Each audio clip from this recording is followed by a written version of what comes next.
A to Z recaps में आपका फिर से स्वागत है। आज मैं आपको 2019 की एक थ्रिलर ड्रामा फिल्म दिखाऊंगा जिसका नाम है पैरासाइट। सियोल के एक छोटे से सेमी बेसमेंट अपार्टमेंट में किम परिवार जिंदा रहने के लिए अपनी पूरी कोशिश करता है। पिता की टेक, मां चुंग सुक, बेटी की जुंग और बेटा की वू बहुत कम मजदूरी पर पिज्जा के डिब्बे मोड़ने का काम करते हैं और गुजारा करने के लिए संघर्ष करते हैं।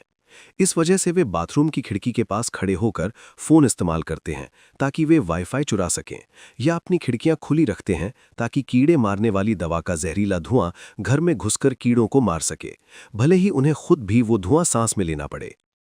एक शाम कीवू का एक दोस्त मिन ह्युक उनसे मिलने आता है। वो अपने दादाजी के संग्रह से एक विद्वान पत्थर यानी स्कॉलर्स रॉक लाता है, जिसे धन संपत्ति लाने वाला ताबीज माना जाता है। वो कीवू के लिए काम का एक मौका भी लाता है। चूंकि मिन ह्युक जल्द ही विदेश यात्रा पर जाने वाला है, इसलिए वो चाहता है कि कीवू एक बहुत अमीर परिवार की बेटी को ट्यूशन पढ़ाने का उसका काम संभाल ले।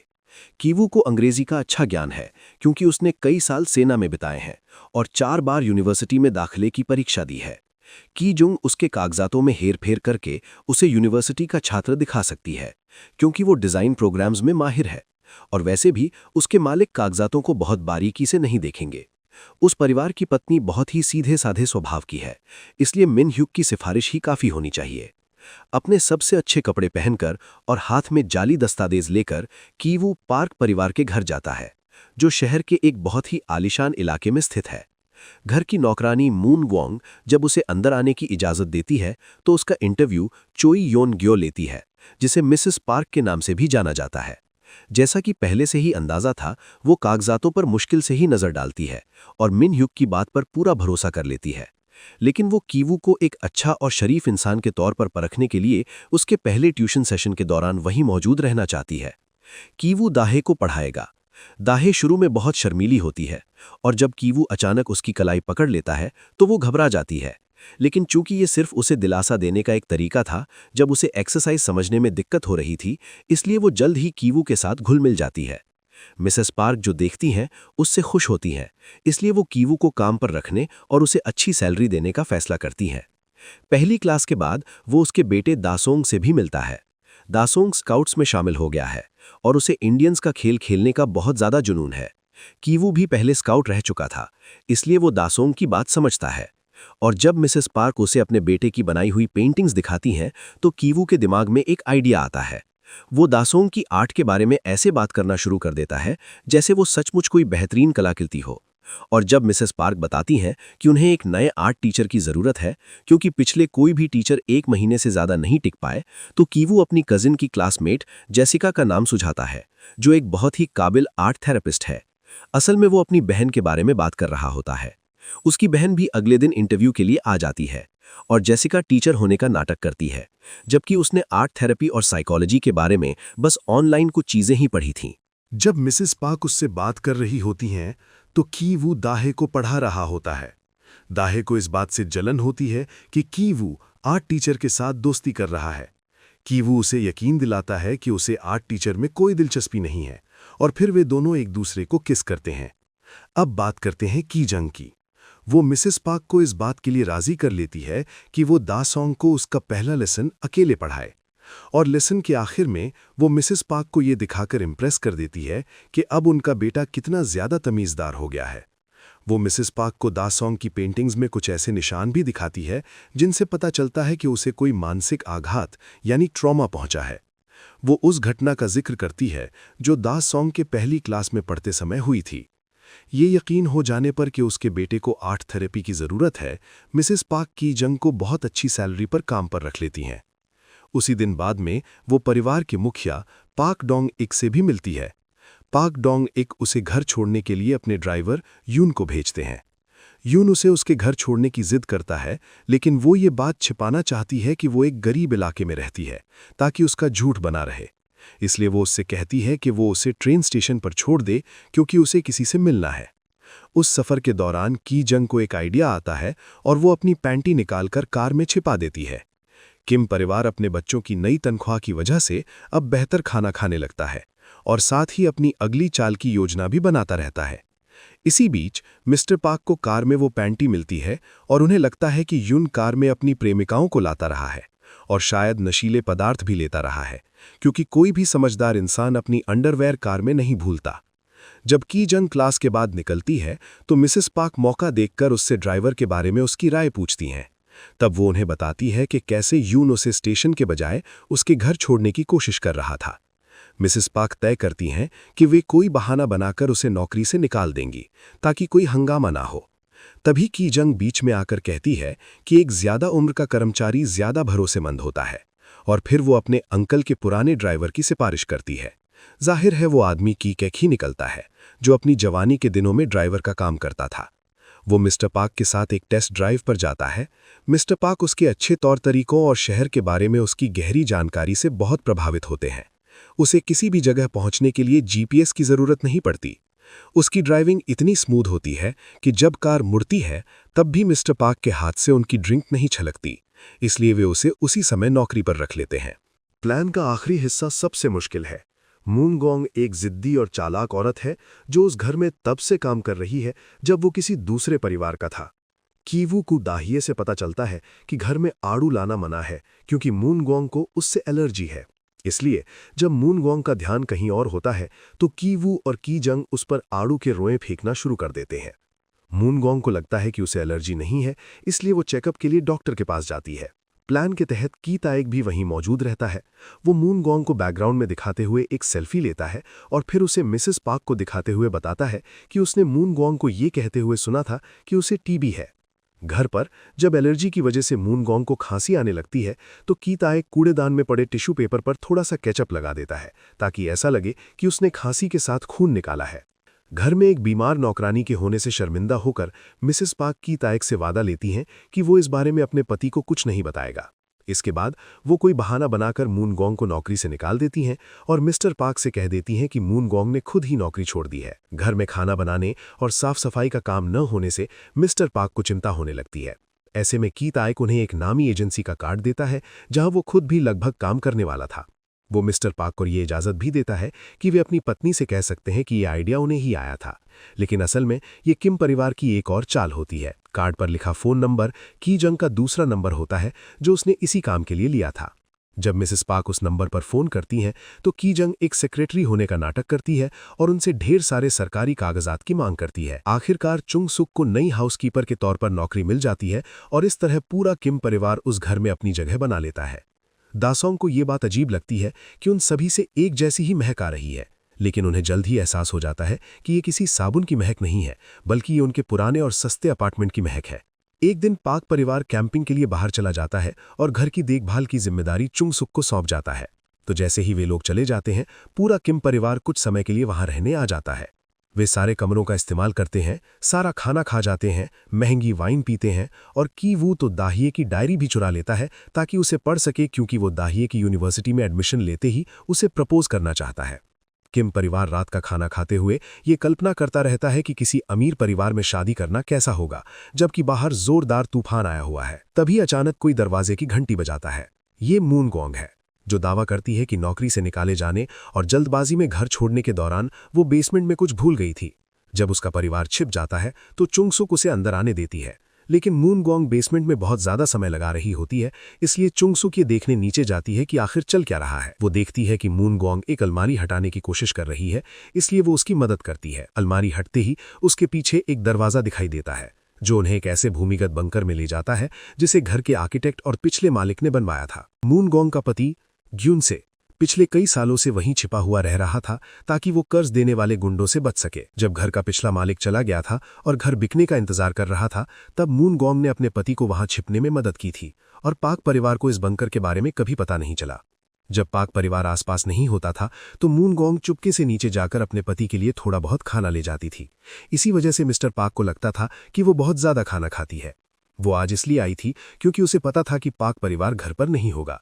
वो चुंग सुक से अकेले में बात करके ये इजाजत मांगना चाहती थी कि उसका पति अभी भी उसी बंकर में रह सकता है। इसके बदले में वो अपने पति के लिए खाना पहुंचाने के लिए चुंग सुक को पैसे देने को भी तैयार थी। चुंग सुक इस बात को मानने से साफ इनकार कर देती है और मोबाइल निकालकर पुलिस को फोन करती है, लेकिन ठीक उसी समय उसका परिवार सीढ़ियों से फिसल जाता है। वे लोग चुपके से उनकी बातें सुनने की कोशिश कर रहे थे। मून गोंग जरा भी देर नहीं करती और अपने फोन से उनका वीडियो बना लेती है। इस वीडियो में ये बात साफ साफ रिकॉर्ड हो जाती है कि वे लोग आपस में एक दूसरे को परिवार वाले नामों से बुला रहे हैं। अब मून गोंग और उसका परिवार पूरी स्थिति पर अपना नियंत्रण जमा लेते हैं। वे किम परिवार को धमकी देते हैं कि अगर उन्होंने उनकी बात नहीं मानी तो वे पाक परिवार को उनकी सारी चालबाजी के बारे में बता देंगे। वे सभी ऊपर चले जाते हैं, जहां किम परिवार को एक कोने में दुबक कर बैठने पर मजबूर किया जाता है, जबकि मून गोंग और ग्यून से घर का मजा लेते हैं। मून गोंग उन्हें सुअर कहकर भी ताना देती है और लिविंग रूम में गंदगी फैलाने के लिए उन्हें डांटती है, क्योंकि जब पाक परिवार बाहर गया हुआ था और उस दौरान वो और उसका पति इस घर का इस्तेमाल करते थे तो वे हमेशा आर्किटेक्ट की कलात्मक कारीगरी का पूरा सम्मान करते थे। जब वो उन्हें ऐसी स्पीच दे रही होती है तो किम परिवार इस मौके का फायदा उठाकर उस जोड़े पर टूट पड़ता है और फोन के लिए जमीन पर उनसे हाथापाई करने लगता है। की टेक ग्यून से को पकड़ लेता है और की जंग मून गोंग को बेहोश करने के लिए उस पर ढेर सारे आड़ू गिरा देती है, जबकि की वू फोन लेकर रिकॉर्डिंग डिलीट करने चला जाता है। अचानक घर का फोन बजने की आवाज सुनकर सब लोग जहां के तहां रुक जाते हैं। चुंगसुक फोन उठाती है और मिसेस पार्क की बात सुनकर हैरान रह जाती है। मिसेस पार्क उसे रात का खाना तैयार रखने को कहती हैं, क्योंकि तूफान की वजह से कैंपिंग ट्रिप जारी रखना नामुमकिन हो गया था, इसलिए वे लोग जल्दी वापस आ रहे थे। फोन रखते ही पूरा परिवार तुरंत काम में जुट जाता है। चुंगसुक खाना बनाना शुरू कर देती है। की टेक ग्यून से को बेसमेंट में ले जाकर बांध देता है। की जंग कूड़े को फर्नीचर के नीचे छिपा देती है और बेहोश पड़ी मून गोंग को भी बेसमेंट में ले जाने के बाद की वू डायरी वापस रखने के लिए ऊपर चला जाता है। ठीक उसी समय पार्क परिवार वापस आ जाता है, इसलिए की वू दाहिए के बिस्तर के नीचे छिप जाता है और की जंग मेज के नीचे लुढ़ककर छिप जाती है। मून गोंग को होश आता है और वो भागने की कोशिश करती है, लेकिन चुंगसुक उसे वापस बेसमेंट में धकेल देती है, जिससे वो गिर पड़ती है और उसका सिर जोर से टकराता है। की टेक उसकी बेहोश देह को घसीटकर उस जगह ले जाता है जहां उसका पति मोर्स कोड गाइड का पालन करते हुए लाइट के स्विच पर अपना सिर पटक रहा होता है। वो दीवार से सटा हुआ होता है। चूंकि दा सॉन्ग एक स्काउट है, इसलिए उसे उम्मीद होती है कि एक दिन वो उसका संदेश जरूर देख लेगा, लेकिन की टेक को यह विचार बेतुका लगता है और वो उसे एक पाइप से बांधकर ऊपर चला जाता है। रात का खाना खाते समय मिसेस पार्क चुंगसुक को दा सॉन्ग के पहली क्लास के दिनों के एक भयानक अनुभव के बारे में बताती हैं। एक रात वो लड़का चुपके से किचन में अपना जन्मदिन का केक चुराने गया था, जहां उसने बेसमेंट से आते हुए एक भूत को देखा था, जो असल में ग्यून से था। इस घटना के कारण उसे दौरे पड़ने लगे और उसके मुंह से झाग निकलने लगा। यही वजह है कि तब से वो थेरेपी ले रहा है और उसके जन्मदिन पर वे लोग कभी भी घर पर नहीं रहते हैं। इस बीच दाहिए की नज़र लगभग बिस्तर के नीचे छिपे की वू पर पड़ ही जाती है, लेकिन किस्मत से वो अपने कुत्ते को उठा लेती है और आगे नहीं देखती। जब पार्क दंपत्ति अपने बेडरूम में चले जाते हैं तो की वू और की टेक चुपके से लिविंग रूम में आते हैं ताकि की जंग को ढूंढकर वहां से निकल सकें। लेकिन अचानक दा सॉन्ग चिल्लाते हुए नीचे आता है और इस तरह तीनों को मेज के नीचे छिपना पड़ता है। पता चलता है कि दा सॉन्ग बगीचे में कैंपिंग करना चाहता है और उसके माता पिता उसे इसकी इजाजत दे देते हैं। साथ ही उस पर नजर रखने के लिए वे खुद सोफे पर सोने का फैसला करते हैं। अब किम परिवार को पार्क दंपत्ति की शिकायतें सुननी पड़ती हैं कि उनके शरीर से बदबू आ रही है और साथ ही उन्हें दंपत्ति के बीच चल रही अंतरंगता का भी गवाह बनना पड़ता है। जब दंपत्ति आखिरकार गहरी नींद में सो जाते हैं तो किम परिवार घर से बाहर निकलता है और बारिश में दौड़ते हुए अपने मोहल्ले की ओर भागता है, जो सीवर के पानी से लबालब भर चुका होता है। उनका अपना अपार्टमेंट भी पानी में डूब चुका होता है, इसलिए वे वहां से निकलने से पहले जितना हो सके अपना सामान समेट लेते हैं और रात बिताने के लिए एक स्थानीय व्यायामशाला या जिम में चले जाते हैं। ये जिम उन गरीब लोगों के लिए अपने दरवाजे खोल देता है जिनके घर तूफान की वजह से तबाह हो गए हैं। की वो अपने साथ स्कॉलर्स रॉक भी ले आया होता है और सोते समय वो उसे सीने से लगाए रखता है। वो इस बात से बेहद परेशान है कि उसके पिता के पास उस समस्या से निपटने का कोई ठोस प्लान नहीं है जिसे वे बेसमेंट में पीछे छोड़ आए हैं। बंकर में वापस लौटे तो मून गोंग की मौत सिर में लगी उस चोट यानी कंकशन की वजह से हो जाती है। वहीं ग्यून से रोशनी के जरिए मोर्स कोड में संदेश भेजकर मदद मांगने की कोशिश करता है। दा सॉन्ग उस रोशनी को देख लेता है और उसका मतलब भी समझ जाता है, लेकिन वो संदेश पूरी तरह से बेतुका होता है। दरअसल ग्यून से का मानसिक संतुलन ठीक नहीं होता, जिसकी वजह से वो सही शब्द नहीं लिख पाता और अंत में बस उसके माथे से खून ही बहने लगता है। अगले दिन मिसेस पार्क अचानक से दा सॉन्ग के जन्मदिन की पार्टी रखने का फैसला करती हैं। ऐसे में किम परिवार को अपना घर खोने के बाद भी, भले ही वे अंदर से पूरी तरह टूट चुके हों, चेहरे पर जबरदस्ती की मुस्कान और दोस्ताना भाव बनाए रखना पड़ता है। चुंगसुक को खाना बनाना पड़ता है और बाहर मेजें लगानी पड़ती हैं। की टेक को दंपत्ति को गाड़ी में बिठाकर पार्टी का सारा सामान खरीदने के लिए ले जाना पड़ता है और इस दौरान दंपत्ति लगातार उसके शरीर की बदबू को लेकर मुंह बनाते रहते हैं। वहीं भाई बहन की जोड़ी को भी अपने होशियार टीचर वाले अंदाज में ही पेश आना पड़ता है, क्योंकि उन्हें पार्टी में बहुत ही खास मेहमान के तौर पर बुलाया जाता है। पार्टी के दौरान मिस्टर पार्क और की टेक भारतीयों का भेष धार लेते हैं, क्योंकि वे बेटे का केक बचाने के लिए एक पूरा एक्ट करने की योजना बना रहे होते हैं। दाहिए के साथ कुछ समय बिताने के बाद की वू स्कॉलर्स रॉक लेकर बेसमेंट में नीचे चला जाता है, जहां ग्यून से उस पर हमला कर देता है। ग्यून से किसी तरह खुद को आज़ाद कराने में कामयाब हो गया था। कीवू की गर्दन में रस्सी डालकर उसे भागने से रोकने के बाद ग्यून से उसी पत्थर से कीवू को बेहोश कर देता है। फिर वो बंकर से बाहर निकलता है और मून ग्वांग का बदला लेने के इरादे से गार्डन पार्टी की ओर जाते हुए रास्ते में किचन से एक चाकू उठा लेता है। ग्यून से दौड़कर बाहर आता है और कीजुंग को चाकू मार देता है। दासोंग उसे देखते ही दौरे पड़ने लगते हैं, जबकि दाहे को कीवू की लाश मिलती है और वो उसे बाहर ले जाकर मदद के लिए पुकारती है।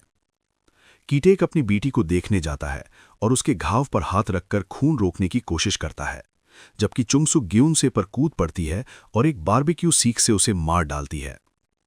मिस्टर पार्क को अपने किसी भी कर्मचारी की कोई परवाह नहीं है। वो बस अपने बेटे को अस्पताल ले जाना चाहता है, इसलिए वो कीटेक से उसे गाड़ी चलाकर ले जाने की मांग करता है। लेकिन कीटेक अपने परिवार को पीछे छोड़कर नहीं जाना चाहता, इसलिए वो चाबियां उसकी तरफ फेंक देता है ताकि वो खुद गाड़ी चला सके। चाबियां घास पर गिर जाती हैं और ठीक उसी पल ग्यून से उनके ऊपर गिर पड़ता है।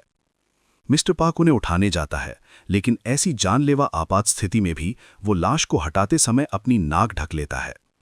ऐसी घिनौनी हरकत से गुस्से में आकर कीटे एक चाकू उठाता है और मौके से भागने से पहले मिस्टर पार्क को मार डालता है। हफ्तों बाद कीवू ब्रेन सर्जरी के बाद होश में आता है।